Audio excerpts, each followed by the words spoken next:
الرحمن الرحیم۔ آج کا عنوان سوشل بائیکاٹ۔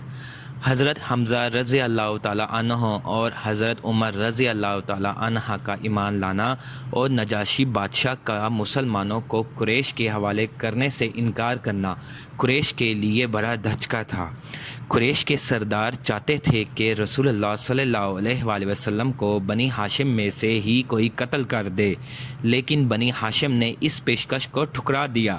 اس پر قریش نے فیصلہ کیا کہ اگر بنی ہاشم محمد صلی اللہ علیہ وآلہ وسلم کو ہمارے حوالے نہیں کرتے تو انہیں سوشل بائیکاٹ کا سامنا کرنا پڑے گا۔